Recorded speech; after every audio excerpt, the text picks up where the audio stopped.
Alors, test son. Alors, test son. Dites-moi si le son et l'image fonctionnent. Si je parle aussi assez fort dans le micro. Je vais parler fort parce qu'apparemment, mon micro, à chaque fois, il n'est pas assez fort. Ou alors, c'est moi qui m'exprime un petit peu doucement. Donc, je vais commencer à parler un peu plus fort. Dites-moi si tout est bon. Si tout est bon, on démarre. Euh, mais comment tu es beau, nous dit Rodolphe. Alors, normalement, ça filme pas ma tête, ça filme un graphique, mais c'est bon vieux Rodolphe. Didier de Touraine qui est avec nous, Jérôme également qui est avec nous, Jérôme qui vous anime tous les jours, le groupe We Love Aria qui vous fait des petites vidéos, etc.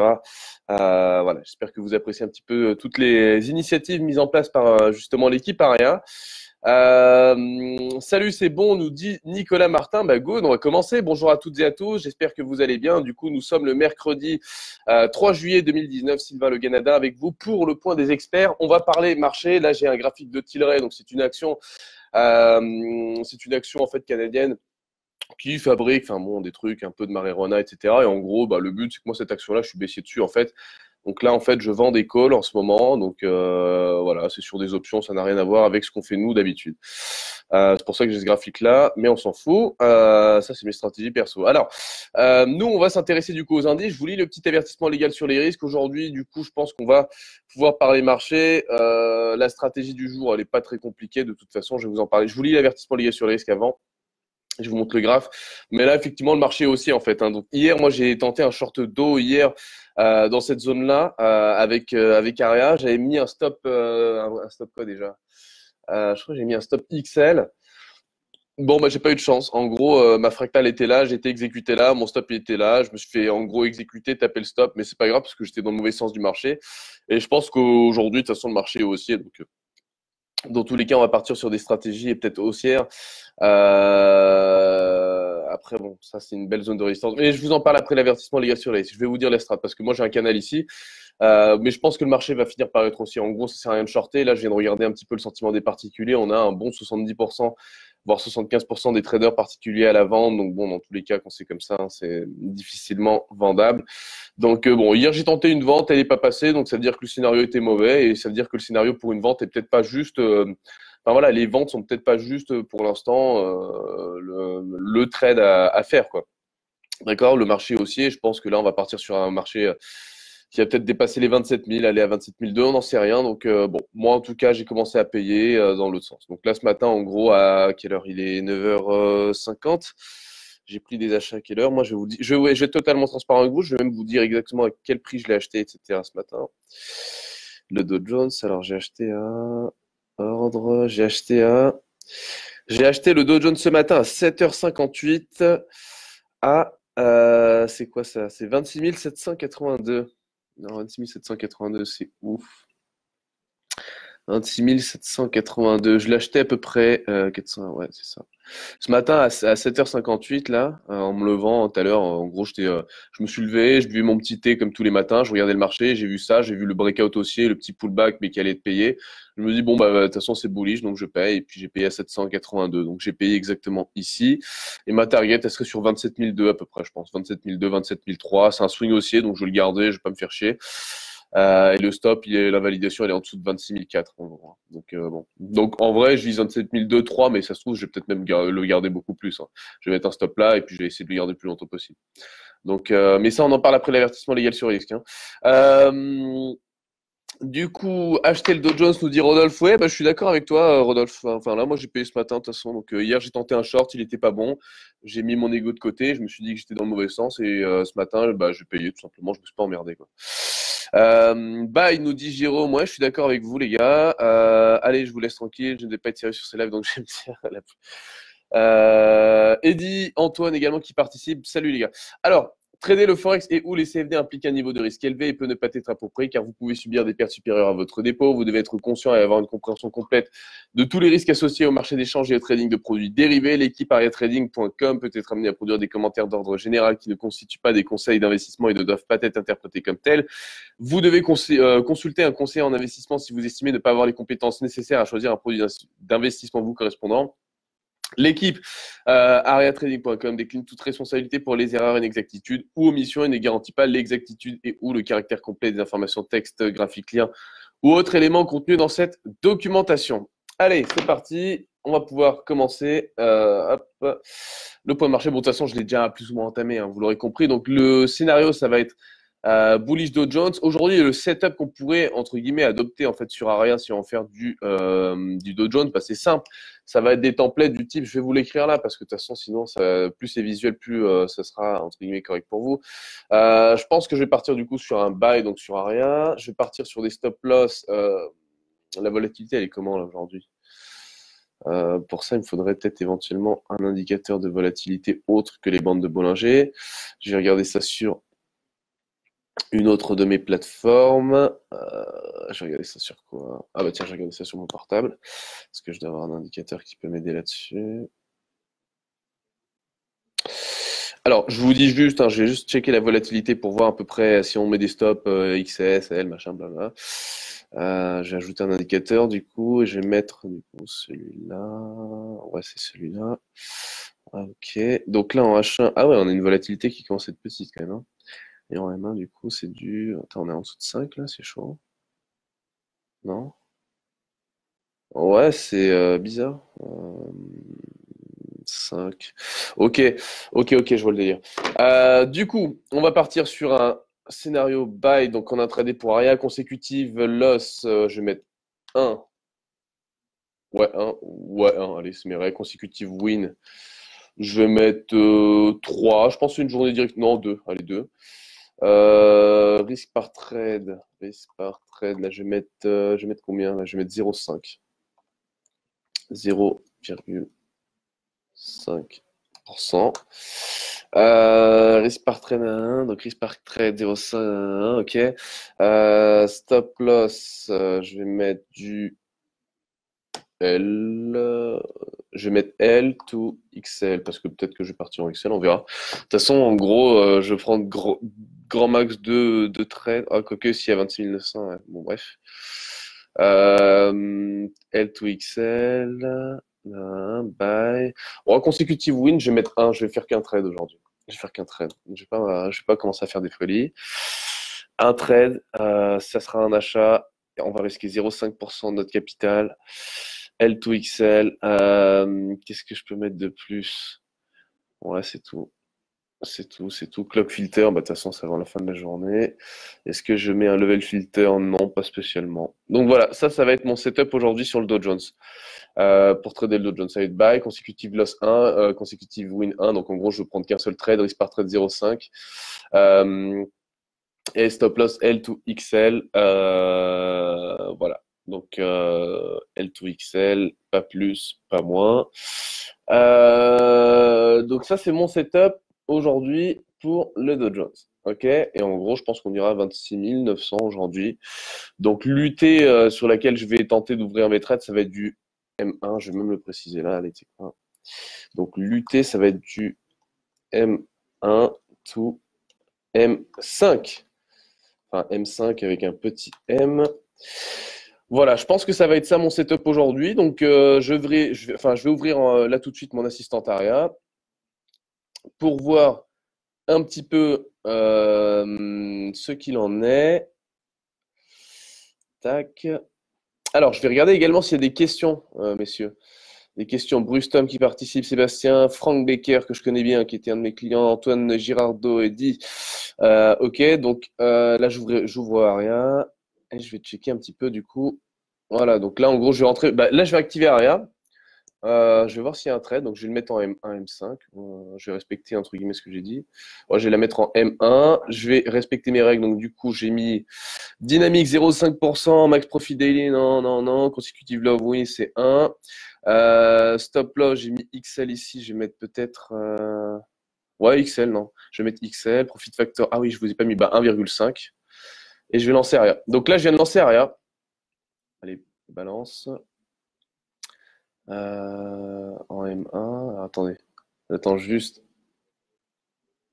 Ou peut-être que je vais lancer en M5. Ça va peut-être être mieux. Ça me donnera plus de profondeur, non? Je sais pas.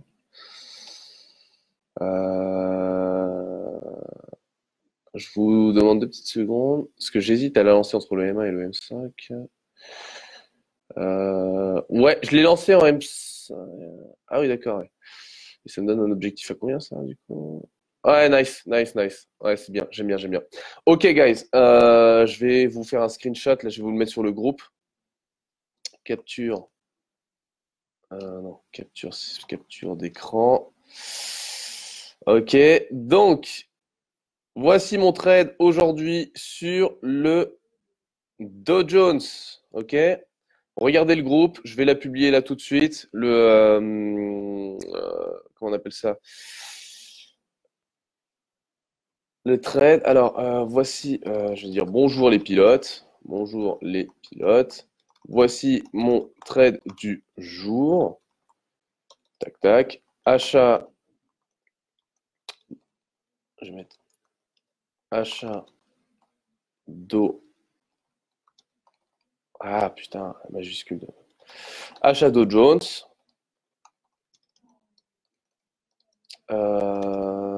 Achat Dow Jones. SL, XL. RR. Donc j'ai mis 1.5 comme d'hab. Risque per trade. J'ai mis 0,5. Pourquoi 0,5 à votre avis? Je vous pose la question et écrivez-moi dans les commentaires pourquoi à votre avis j'ai choisi 0,5% de risque par trade. R1, consecutive loss, j'ai mis 1. Consecutive win, j'ai mis 1. Donc CW en majuscule. Putain, ça m'énerve ça. J'ai mis 1. Et ensuite, c'était quoi? L'UT, oui, UT, j'ai pris sur du M5. C'est tout. Je vous mets la photo, comme ça sera peut-être plus parlant pour les personnes qui veulent hop, du visuel. Bonjour les pilotes, voici mon trade du jour. Je vais mettre un petit émoticône. Hop, tac, tac, tac. Voilà, alors je vous pose la question, pourquoi à votre avis j'ai mis du coup un risque par trade de 0,5%? Bon, ça peut paraître, enfin pour moi ça me paraît logique, mais après, voilà, j'ai envie d'avoir vos avis, etc. Donc le trade, à mon avis, il est lancé ou pas là du coup? Est-ce que j'ai été exécuté? Ouais. Non, j'ai pas encore été exécuté, je crois. Trade, il est pas. Ah si, si, c'est bon, j'ai été exécuté. Donc là, je suis dans le trade hein, sur le Dow Jones. Donc en gros, mon trade sur le Dow Jones c'est ouvert. Donc je l'ai pris avec carré en M5 et voilà. J'ai un achat à 26 825, un TP à 26 928 et un stop loss à 26 761, c'est bien ça. Je vais regarder les commentaires. Alors. Volatilité de l'été, nous dit Nicolas Martin, 4 cartouches. Alors, 4 cartouches, oui et non. En fait, si tu veux, Sébastien, pourquoi j'ai mis un risque par trade de 0,5%? C'est simple. Regardez juste l'image. Enfin, je vais essayer de changer. Je ne sais pas si je peux vous montrer en fait, parce que je ne sais pas encore trop bien gérer le Facebook Live. Mais en gros, ce qu'il faut que vous reteniez, c'est que bon, je vais l'écrire en direct sur mon graphique. Sur le mois, donc là, j'ai lancé un nouveau compte entre guillemets de démonstration sur Aria pour tester une nouvelle, enfin mes stratégies sur Aria et vous les montrer aussi en live. Je vais lancer aussi par la suite du coup un portefeuille réel, donc où je vais mettre un peu d'argent et où vous pourrez suivre entre guillemets les performances dessus. Donc voilà, ce sera un portefeuille. Voilà, ce sera mon portefeuille où je traderai avec Aria, où je me ferai un peu plaisir. Et en gros, bah, c'est simple. Là, sur le mois, sur Aria, je suis à plus 0, si je vous dis pas de bêtises, plus 0,69%. D'accord. Donc si je risque aujourd'hui sur un trade 0,5% de mon capital, en gros, si je rate ce trade-là et que worst case scénario, bah mon scénario est pété et mon stop est touché, bah je suis toujours à plus 0,19% de gains sur le mois en fait. Donc c'est dans une logique de gestion de portefeuille limite et de gestion de ma performance. C'est pas forcément dans une limite enfin c'est pas vraiment dans une logique entre guillemets de je vais risquer jusqu'à 2% par jour et aujourd'hui je vais donc risquer 2% de mon capital dans la journée. Je ne veux pas risquer 2% de mon capital dans la journée. Mon objectif à moi c'est de faire dans ce mois-ci entre 2 et peut-être 6-8% pour de mon capital, d'accord? Donc j'y vais graduellement, je risque 0,5 plus 0,5 plus 0,5 et si j'additionne des gains 0,5, 0,5, 0,5, bah petit à petit ça fait 2, 3, 4, 5% à la fin du mois. Et c'est une très belle performance. Hein. Le livret A, on est à moins d'1% de rémunération à l'année. Donc voilà, enfin, là, je suis content, quoi. Donc, c'est pour ça. Donc, j'ai pris 0,5% de risque par trade parce que je veux protéger la performance que j'ai déjà plus ou moins générée en ce début de mois, qui est de 0,69%. Pour l'instant, on est le 3 juillet, plus 0,69%, c'est honorable et on verra à combien finira le mois. Si je finis le mois à plus 3%, je suis content. Très, très content. Donc voilà, le DAX, c'est la même histoire que le Dow Jones, c'est extrêmement bullish. D'ailleurs, je vais peut-être même m'en payer un coup aussi, mais pas sur Aria parce que je suis déjà exposé sur les indices, mais j'ai des portefeuilles où j'ai pas encore d'achat d'actions. Et du coup, je vais les prendre dessus parce que là, en gros, le DAX, à mon avis, c'est bullish, ça va à 13 000. Ça va à 12 008 dans un premier temps, puis 13 000. On a 12 589, ça va à 12 008. Là, je parle pour les swing traders, d'accord? Si vous faites de l'intraday, on n'ira pas à 13 000 ou 12 008 dans la journée, ou alors vraiment on a de la chance. Ça va se faire sur plusieurs séances. Mais vu que moi, je fais du swing, j'aime garder des positions plusieurs jours. Ça, typiquement, ouais, non, mais franchement, typiquement, ça, c'est le genre de trade qui, moi, me font plaisir, quoi. Là, il y a un bel achat à prendre et je vais le prendre, à mon avis, l'achat d'Axe pour le garder assez longtemps. Maintenant, la question, c'est où est-ce que je pose mon stop. C'est vrai que ça va être un peu compliqué. Le niveau d'invalidation, à la limite, on peut se dire qu'on est sur des hausses, entre guillemets, en ce que j'appelle directionnel, c'est-à-dire directionnel haussier. Consolidation, directionnel haussier, on a eu la consolidation, prochain directionnel haussier jusqu'à 12 007, consolidation ensuite jusqu'à 12 005 et ainsi de suite, quoi. Donc non, je pense que le marché est boule, il faut payer, faut pas s'embêter. Et puis de toute façon là, si on est à la vente, bon, on est mal barré parce que ça monte, hein, donc voilà. C'est directionnel, c'est le genre de séance qu'on attend, ça arrive très peu, c'est pas tous les jours, donc quand ça arrive, faut maximiser ces séances-là, et là on est clairement dedans, donc c'est bull. Donc à la limite, DAX c'est un peu pareil, c'est bullish.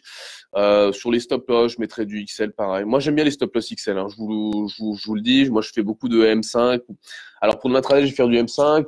Des fois je rentre en M1, mais moi j'aime bien rentrer avec des stop XL en principe. J'aime pas avoir des stop loss courts parce que ça c'est le genre de truc qu'on se fait taper, on se fait sortir du marché alors qu'on avait raison, et ça c'est clairement le genre de scénario que j'aime pas trop. Après, bien évidemment, il y a des façons de trader. Il y a des gens qui tradent en XS qui arrivent très bien parce qu'ils ont des stratégies définies. Ils ont peut-être un risque de ratio un peu plus petit aussi. Moi, je suis partisan du XL, c'est-à-dire que je me dis, voilà, le marché est volatile.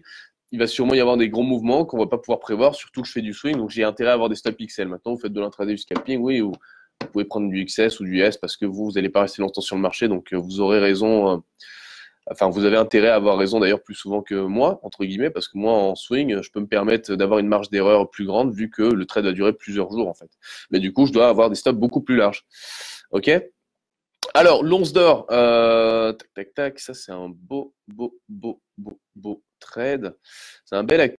Bon, eh ben, j'espère que ça va fonctionner. On a eu un petit bug au niveau de mon internet.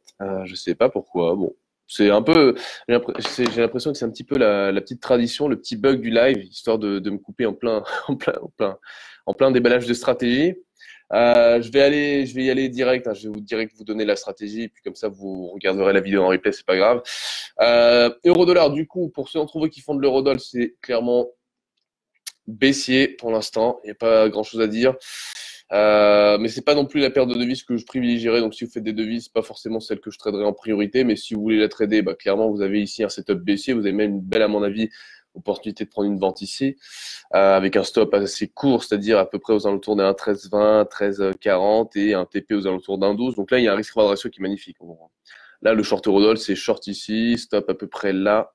Donc 0,5% de risqué pour aller chercher 0,70%. Donc non, c'est un très très beau trade à prendre, un trade à la vente. Donc là, Eurodollar, à la limite en intraday, pour ceux d'entre vous qui sont en H1, il y a clairement un beau trade à prendre à la vente. Par contre, il faut savoir une chose, c'est que si vous prenez le trade à la vente Eurodollar, ça revient à être entre guillemets haussier sur le marché action européen, voire les indices européens. Et donc du coup, si vous avez un achat DAX, prendre une vente Eurodollar, c'est un peu faire deux fois la même chose.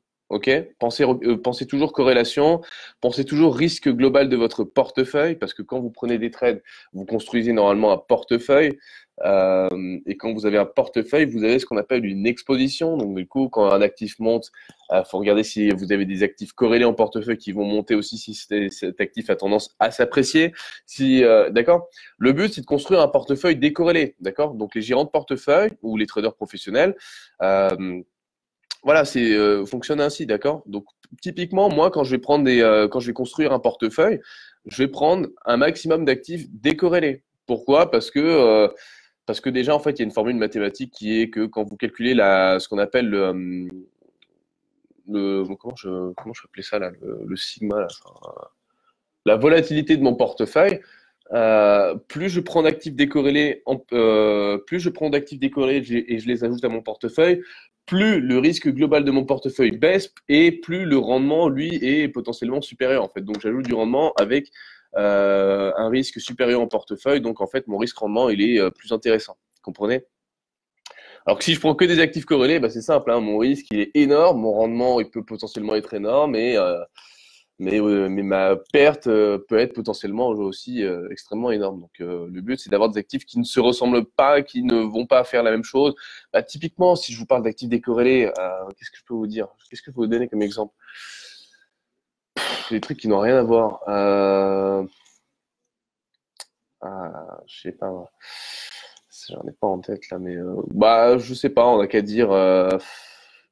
Bah, en même temps, là, tout ce qu'on traite de nous, c'est vrai que c'est assez corrélé, mais hmm.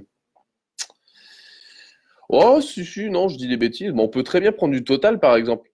Total, valeur défensive, elle a un bêta très faible, c'est-à-dire que elle va pas suivre énormément. Enfin, si le CAC monte ou baisse, Total ne va pas forcément monter ou baisser, elle va vivre un peu sa vie de façon indépendante.